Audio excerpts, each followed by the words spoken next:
कहाणी हरतालिकेची. एके दिवशी शंकर पार्वती कैलास पर्वतावर बसली होती. पार्वतीनं शंकराला विचारलं, महाराज, सर्व व्रतात चांगलं व्रत कोणतं? श्रम थोडे आणि फळ पुष्कळ असं एखादं व्रत असलं तर मला सांगा. आणि मी कोणत्या पुण्यानं आपल्या पदरी पडले हेही मला सांगा. जेव्हा शंकर म्हणाले, जसा नक्षत्रात चंद्र श्रेष्ठ, ग्रहात सूर्य श्रेष्ठ, 4 वर्णात ब्राह्मण श्रेष्ठ, देवात विष्णू श्रेष्ठ, नद्यात गंगा श्रेष्ठ, त्याचप्रमाणे हरतालिका हे व्रत सर्वात श्रेष्ठ आहे. ते तुला सांगतो. तेच तू पूर्वजन्मी हिमालय पर्वतावर केलंस आणि त्याच पुण्यानं तू मला प्राप्त झालीस. ते ऐक. हे व्रत भाद्रपद महिन्याच्या पहिल्या तृतीयेला करावं. ते पूर्वी तू कसं केलंस हे मी आता तुला सांगतो. तू लहानपणी मी तुला प्राप्त व्हावा म्हणून मोठं जप केलंस. काही वर्षे तर झाडांची पिकली पाने खाऊन होतीस. थंडी, पाऊस, ऊन ही तिन्ही दुःख सहन केलीस. हे तुझे श्रम पाहून तुझ्या बापाला फार दुःख झालं व अशी कन्या कोणास द्यावी अशी त्याला चिंता पडली. इतक्यात तिथं नारद मुनी आले. हिमालयानं त्याची पूजा केली. येण्याचं कारण विचारलं तेव्हा नारद म्हणाले,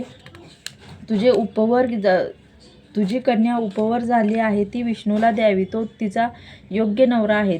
त्यांनी तुझ्याकडे मागणी करण्यासाठी मला पाठवलं आहे.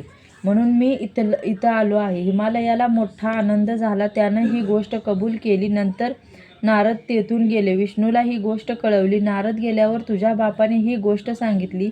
ती गोष्ट तुला रुचली नाही. तू रागावलीस. असं पाहून तुझ्या सखीनं रागवण्याचं कारण विचारलं तेव्हा तू सांगितलंस, महादेवा वाचून मला दुसरा पती करणं नाही असा माझा निश्चय आहे.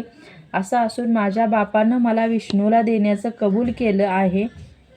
त्याला काय उपाय करावा? मग तुला सखीनं घोर अरण्यात नेली. तिथं गेल्यावर एक नदी दृष्टीस पडली. जवळच एक गुफा आढळली. त्या गुफेत जाऊन ते उपवास केलास. तिथं माझं लिंग पार्वतीसह स्थापलंस. त्याची पूजा केली.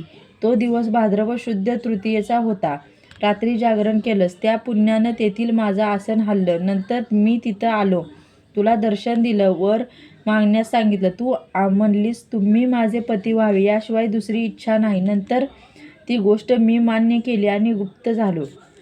पुढे दुसऱ्या दिवशी ती व्रतपूजा तू विसर्जन केलीस. मैत्रिणीसह त्याचं पारायण केलंस. इतक्यात तुझा बाप तिथं आला. त्यानं तुला मलाच देण्याचं वचन दिलं. तुला घेऊन घरी गेला. मग काही दिवसांनी चांगला मुहूर्त पाहून तुला त्यानं मला अर्पण केली.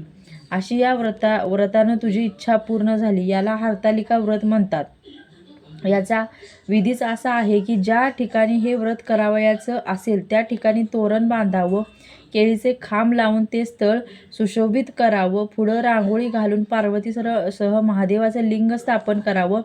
षोडशोपचारे पूजा करावी. मनोभावे त्याची प्रार्थना करावी व रात्री जागरण करावं. या व्रतानं प्राणी पापापासून मुक्त होतो. 7 जन्माचं पातक नाहीसं होतं. राज्य मिळतं. स्त्रियांचं सौभाग्य वाढतं. त्या दिवशी बायकांनी जर काही खाल्लं तर त्या 7 जन्म वंधा विधवा होतात आणि दारिद्र्य व पुत्रशोक होतो. कहाणी वाचन केल्यावर सुहासिनीनं यथाशक्ती वाण द्यावं. दुसऱ्या दिवशी उत्तर पूजा करावी आणि व्रताचं विसर्जन करावं. ही 60 उत्तराची कहाणी. 5 उत्तरी सुफळ संपूर्ण.